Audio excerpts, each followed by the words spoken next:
महागणपती कृषी मराठी यूट्यूब चॅनलमध्ये सर्व शेतकरी बांधवांना स्वागत आहे। तर ऊस शेतीमध्ये मातीचा पीएच खूप महत्त्वाचा असतो। तर ऊसामध्ये फास्ट वाढ होण्यासाठी आणि ऊसामध्ये कमी खर्चामध्ये जास्त उत्पादन घेण्यासाठी मातीचा पीएच खूप महत्त्वाचा आहे।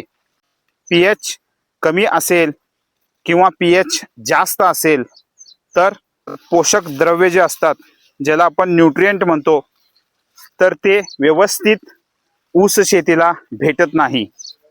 तर एक योग्य पीएच असणं खूप महत्त्वाचं आहे। ऊस शेतीसाठी पीएच 6.5 ते पीएच 7.5 असणं खूप गरजेचं आहे। ह्या रेंजचा पीएच जर असेल तर ऊस शेतीमध्ये खूप छान पद्धतीने वाढ होते। तर पीएच कमी असेल किंवा पीएच जास्त असेल तर ऊसामध्ये वाढ ही कमी होते आणि खर्च हा लागवडीवरती जास्त होतो। तर ह्या पद्धतीने आपण माती परीक्षण केल्यानंतर कोणत्या रेंजमध्ये आपला पीएच आहे ते खूप महत्त्वाचं असतं।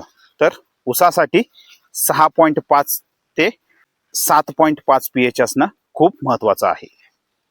तर भेटूया नेक्स्ट व्हिडिओमध्ये। थँक्यू, धन्यवाद।